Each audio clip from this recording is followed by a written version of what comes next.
It isn't that serious. The boss has confirmed Mathis Delete will not be out for long, at least that we know. Meanwhile, those of you who have been making noise, the back three system cannot win nothing in football. Did you watch Simone Inzaghi and how he led Inter Milan to the final of the UEFA Champions League? Do you know the system he was playing? Say it again one more time and I will silence you. Welcome to the Netero Sport. Like, share, subscribe, and of course, drop down your comment letting me know of your prediction of our game. Amorim has spoken.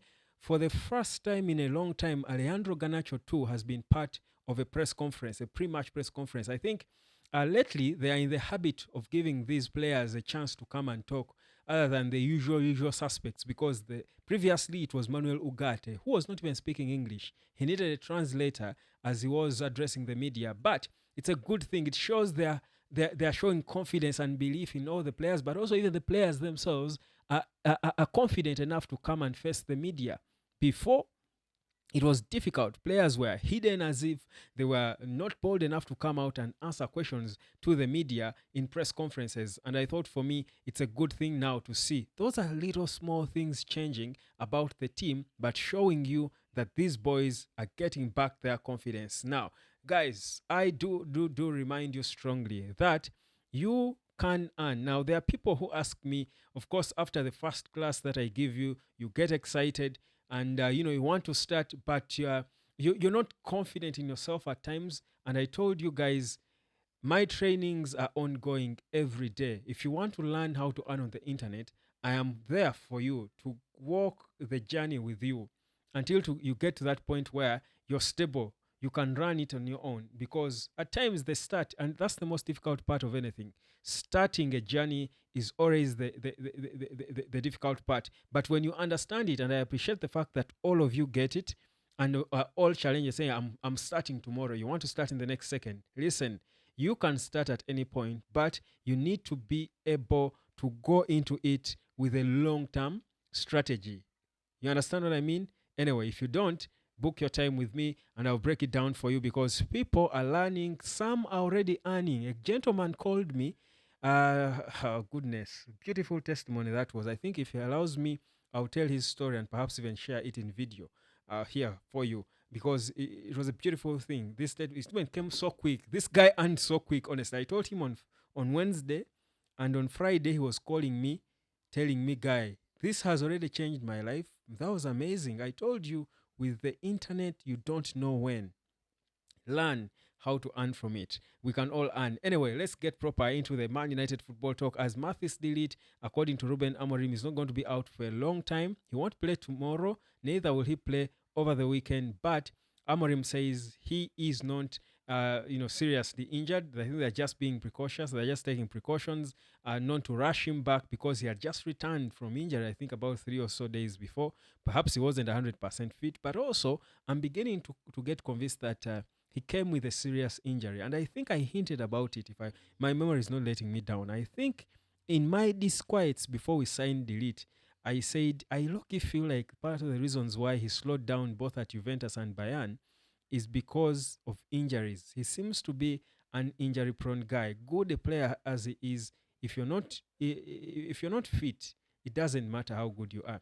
So I feel like Delete might be another Luke Shaw or Mason Mount. If Mason Mount is also that, I hate to think so. I hope it's not the case, but it looks like so.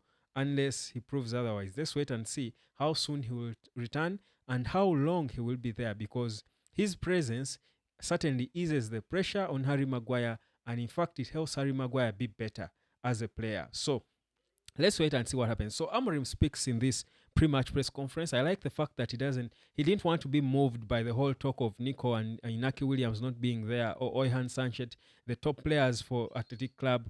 I love the fact that he debunked all those talks of it being a lesser opponent. Their mindset is one: go out there to win the game, play like it's goalless or like you're trailing, fight and win the game. You've got to put in a fight. You've got to win it to make to the final. That's the feeling, and that's what you want to see.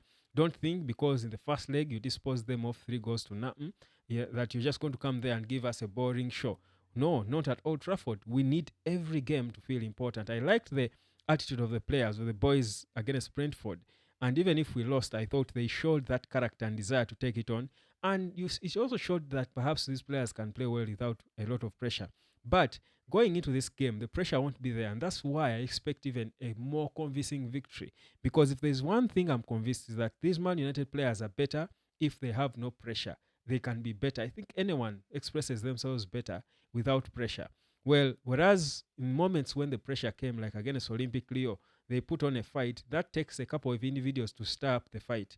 But as a group, no pressure, you're more expressive. That's how it's supposed to be, especially in this Ruben Amorim system where the ball moves. At least you see the ball moving and players are putting together patterns. A few small errors here, turnovers, which are understandable for me. The first 30 minutes that were bad for Man United were mostly because of turnovers, unnecessary turnovers. And I think for me, when you're on a journey of learning how to play a passing game, a passing system, a possessive system. You're just learning. Those days will be there where you're going to turn over the ball here and there, a few players. And I think Man United under Amorim, since I think they started picking up, I think many of the losses they have had were because of individual errors mostly, not because of tactical and tactical issues and all. So I'm hoping this time around, because the pressure is not there with the 3 goal cushion, they will become and dominate the game and boss it like they were born for it. Now, uh, Alejandro Garnacho spoke in the pre-match press conference, of course, spoke about his future,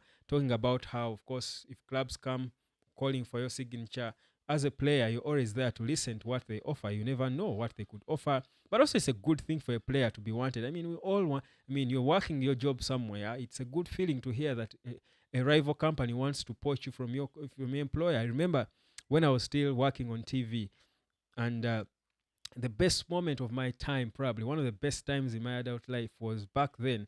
I was working for a local TV in Uganda called WBS the television, now defunct.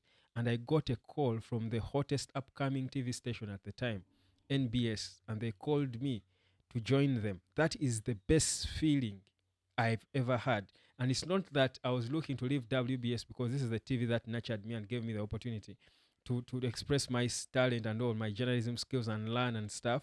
But just that gesture of knowing that someone out there is watching you and observing you, and of all people, they think you're good enough to join their team if they have got a long strategy. Because the NBS at that time was not as big as they are now in Uganda. I felt it was the most gratifying feeling I think I had at the time. It's good. So even Garnacho came out and said it's a good feeling for any player to be wanted, but I'm contracted to the club until 2028 and I'm okay. I'm happy here. I just want to help the team. So I think for me, that was a mature way to address it. But going back to the Garnacho game, I think his pre-match press conference, appearance came at the right time when you see he's steadily improving, steadily improving. If there's one player we see is on a steady rise, it's Alejandro Garnacho. And I'll tell you, if there is a way they can keep him, certainly they will take that route. They will take that option. If the player wants to stay, if the club want him, and certainly they must because of the improvements he's making. And now that we are seeing him with Amad Diallo, we are hoping to see a bromance getting better. And him and Kobe, I feel we've not yet seen the best of the two, or if not the three, including Amad Diallo. So I feel like there is something being cooked around Man United. Garnacho spoke about how they are working on a lot of things, the patterns, and the the relationship between him and Rasmus Hoyland. They're trying to work on it. They're communicating better. They're putting in the effort for each other to help each other do it and make it right for the team. So for me, if these things are happening and even the players are seeing them, the need for them to improve in these key areas, I think it's only right that we back them. So the process for me is looking good. And again, as we go into that game tomorrow, perhaps we might not be under a lot of pressure thinking we're going to concede 4 goals, really. I don't want that. I don't see that happening the way we did concede 4 against Olympic Lyon. But I feel it's an opportunity for us to see the improvement in the patterns, especially now that our Mad is back. So I think there's every reason for you to be excited about that game. We've got to look at it with a lot of expectations from especially these young players who are beginning to take their to shine, to take their stage. They're beginning to feel like they're the ones in charge. They run the team now. And when you trust these youngsters and give them that confidence, I keep saying it, they will surprise you. They will surprise you. So I think it's going to be one of those good games which United will certainly win. This, for me, is the most comfortable win United must be having, I think, this season. It's going to be so comfortable and entertaining. Proper dominance from start to the end. Little errors made. I want to see consistency from the start to the end of the game. We struggle to take control of games at the start. This shouldn't be one of those. These are things I'm hoping to see. And Amorim spoke about them, how they spent 30 minutes, time rather, watching the first 30 minutes of the game to see the errors they made. And in his analysis and observation, the errors were not really about them not knowing what to do. It was just individual errors where they easily, casually gave away the ball. And this is something you feel. If each player steps up their game and becomes more responsible, they will be able to solve. So the pre-match press conference for me just aroused a lot of energy in me as we go into that game. And of course, later on, when I come back, I will be telling you more about the speculations going on, because the transfer heat and fever is getting hotter, and United is always at the heart of it. I'll give you more in just a bit. With Bruno Fernandes and his departure, Amorim has made it clear. He has spoken about this before. It's flattering enough that his players are wanted. Bruno, one of the best players in the world, certainly will be wanted, but he's important for the club and he knows it. So stay calm, be cool. Saudi, take your money elsewhere. We don't need it. We're all right. Okay? At least for now, according to Amorim. Let me catch you later, fam. Peace, love, and harmony.